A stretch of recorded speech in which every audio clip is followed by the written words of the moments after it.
Hey, hello, welcome back to Checkered Shorts, episode number 63. And kick things off for pre-race Barber. Let's get a little history lesson, Brian.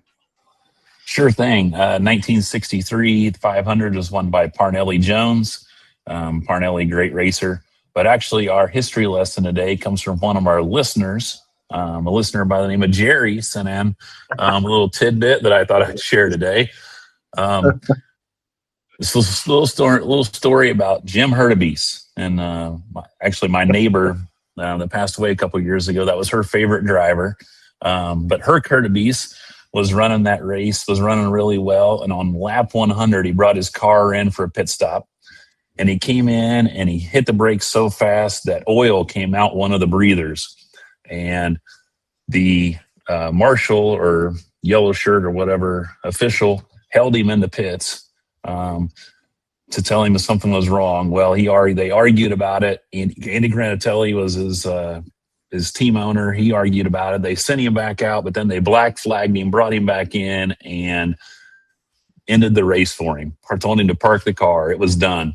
So after the race was over, Andy Granatelli, being Andy, got in the car and for 8 straight minutes, as according to the story, or for minutes, for several minutes, ran the car at 8,000 RPM to see if he could get any oil to show up, and no oil came out of the car. So a USAC official stopped the race, stopped the car, didn't allow it to finish the race for no apparent reason. So nice little tidbit. Thanks, Jerry, for sending in that story. Yeah. If anybody has anything like that as we move along, feel free to share. We'll throw them on here. Yeah, we're all ears. That's a good one. I forgot he sent that to me to send to you. So yeah, that's a good one for sure.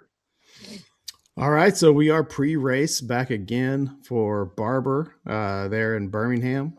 So what's to look forward to about this race for anyone that's never heard of the Barber road course? Give them a little background. Yeah, it's supposedly one of the prettiest racetracks out there, not just in the country but around the world. They say it's the Augusta of race courses. So well manicured. Is for all ages too. It sounds like it's not just for us adults that want to go play. It's very kid friendly. So those are the main aspects. And over the past few years, it was a test track for Indy cars, and kind of never thought that they would go there. But lo and behold, they've been there for years now, and one of the better passing road courses that we go to. So. Yeah, originally designed as a motorcycle track, right? Yeah. Isn't that the history there? Yep. So it's a good one. Lots of racing actions, big swoops. Not that many. I mean, coming back from Arlington, not that big long mile or straightaway. They do have some straightaways, but nothing nearly that long. Some quick S turns there, and some of the other back end of the road course. But yeah, it's a good course for sure. Have a whole bunch of sculptures. I think they have a Ferris wheel for the fans in the fan zone. So it's a cool track. So for those of us that are going to tune in more than just Sunday, what do we got on board for schedule? Yeah, so practice starts on Friday, 2:30 Eastern time on FS2. If you want to see that practice 1. And then everything else on Saturday then is on FS1, practice 2 at 10 a.m., and then qualifying starts at 1:30. And then race day, you'll have the warm-up at 9:05, so about 9 a.m., as you're enjoying your Sunday morning breakfast. You can get up and watch that on FS1, and then the race on Sunday happens at 12 o'clock. And cool. that one will be on Fox. That is on Fox. Everything's on Fox this year. That's true. Yep. So it's a good course. First, second turns, they're pretty quick. You want to number 3, then that's really where the racing starts. After 2 into 3, big long turns. And 5, once you get to 5, that's probably the biggest passing opportunity down there. is what the drivers say. At least, I mean, I haven't really driven the course yet. So then it comes down to 7. Some elevation changes that make it a little bit more hairy. Comes through 9 and 10, and I think I'm looking at the map right. Yeah, you're pretty full force into those. Back into the 2 S turns like I was mentioning, and then into 13 and 14, a big long turn. You're grinding on that left wheel to get yourself set up for 14 and 15. So it's a very Alex Palou friendly track, I would think, just because it's a road course.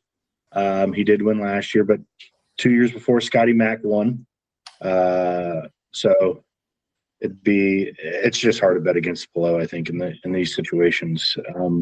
But hopefully Scotty Mack can give him a run for his money too, I think. You got to run 2 sets of the reds now this year, right? Yeah, that's a good point. Then, but the way they've been degrading so far this season, getting through 2 sets. Great, that's a great point. It's right. 90 laps, so there is strategy to it. It's a 2.3 miler, so it's not. It will take some strategy. It's a great point, Keith. We haven't ran like this with 2 sets of reds, and just like Arlington, who knows how the tire's set up and who knows the strategy. It is a road course they have ran there, unlike Arlington, but still there's a lot of unknowns in Arlington and a lot of different strategies.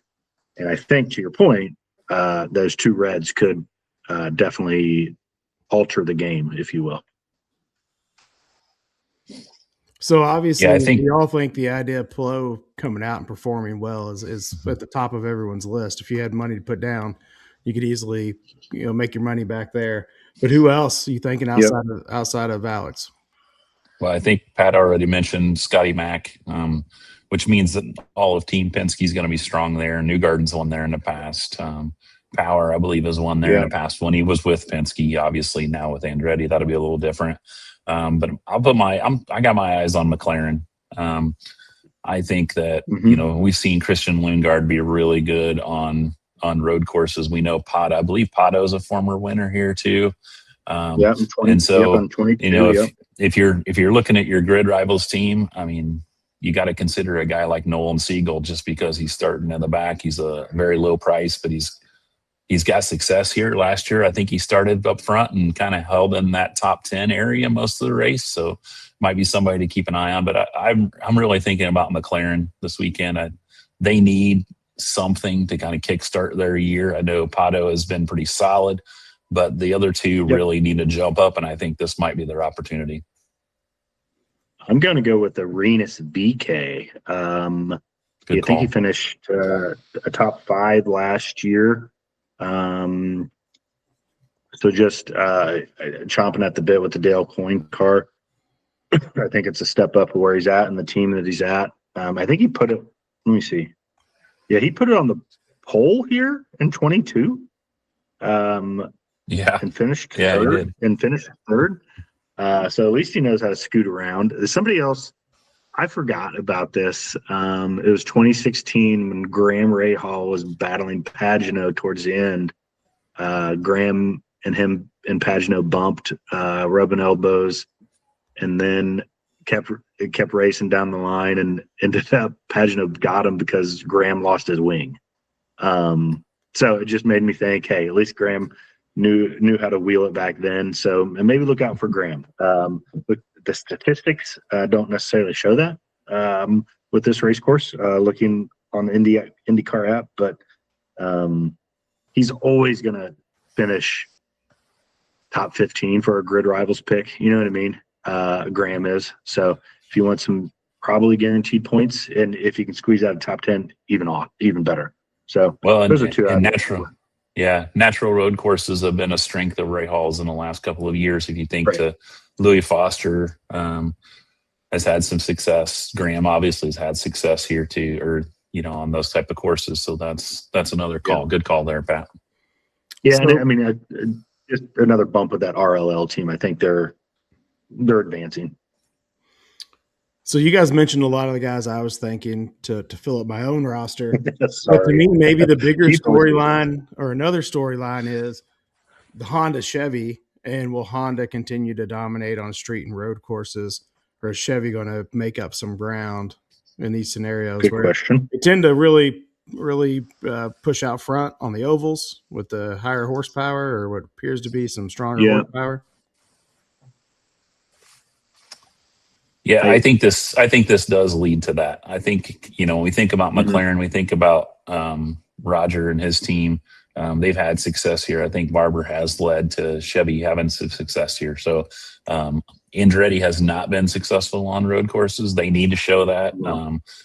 Kirkwood sitting on the top of the points right now needs to have a solid finish here. So, but I just don't see it happening. I do think it's a Palou versus Chevy. I think that's what we're going to see this weekend.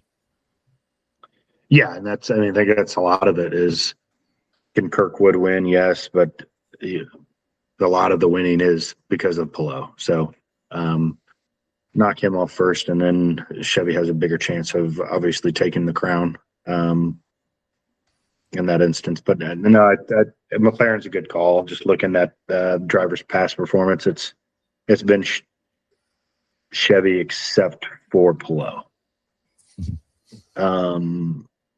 Yeah, everybody else is Scotty Mack Award. Newgarden won in 18 and 17 and 15. So yeah, other than Palou, it's been a Chevy show. So that's a good question, Keith. Good job. So this is the track where a couple of years ago, one of the art installations had a little mishap. Yes, we that is we true. thought we had a single car hit and run Yeah. with a beautiful R.I.P. sundress. Georgina. Is that last year? 2 years ago. 2 years ago. Okay, yeah. Yeah. It kind of plays into the whole children's hospital theme, so it is geared a little bit towards kids. If I do get the opportunity to go, I am definitely hammering that home that there is a Ferris wheel for Sammy to ride at the fan zone. I've chat GPT'd like where to sit. So I think we're going. Probably get there Saturday. It looks like I'm supposed to sit in turn 2. And that's where a lot of the action is. And everybody's like, there's trams everywhere, so you can kind of just mosey around. So fingers crossed it comes to fruition, but it's really honestly not out of the way to go to this race. So we'll see. Wish me luck. Send all the prayers and wishes to my wife, if you would, just to encourage her that we should go. Let's tell Jennifer I'm going to be very disappointed if she doesn't allow Sammy to go to that race. She's pretty on board, actually. So kids don't have school. We'll probably get home late Sunday, so won't miss a beat. So anything else to add to Barber or where we're at right now in the standings? There's some guys that are really bunched up there at the top. Some people could really make some noise and some people could really slide. You can think anybody there in the top 4 or 5 could slide drastically, or anybody make a move up? Well, I think that's where I could see a drop from the Andretti drivers just because they haven't been strong here. I think somebody like Pato could really jump up, but we really don't know. This is the first road course of the year, so this will be a kind of a telltale sign of what this year is going to give us, because now after this weekend we'll have had all the types of tracks we'll have other than obviously the 500. So I think we'll have a good picture of what's to come after this weekend. Good point. I think the season, it feels like it starts after this race. Everybody's gotten a few under their belt, all the nuances, all the quirky things that have happened. Will Power, not knowing how to drive an Andretti car yet. I think everything's kind of worked itself out now for the most part. That's how I feel. So, after this race, I think it's then it's all right. Let's see where everybody really is at. But this is Pato is he loves this course. It's one of his favorites. He said after Arlington, so he'll be fun to watch. I mean, he's got a consistent finishes as Dinwiddie said, but needs to win one now. You know, I think qualifying comes in real important here. You know, track position right off the start. You can't start mid pack and win this thing. You got to be in that fast six. Yeah, you're right. And Pato has put it on the pole, but he needs to be on the pole to really help his chances. And he hasn't been great there. That's a good reminder. Yeah, I'd love to see a fourth winner of the season. We've had 3 races. We've had 3 pole winners. We've had 3 different race winners.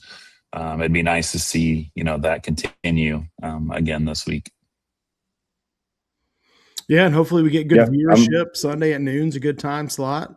You watch that race early, have the rest of your afternoon.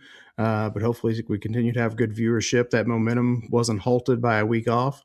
And the viewers come back and continue to grow, because that's been a lot of fun this year to see that grow as well. As where our interest is to see some other people come on board, we're all for it. That's right.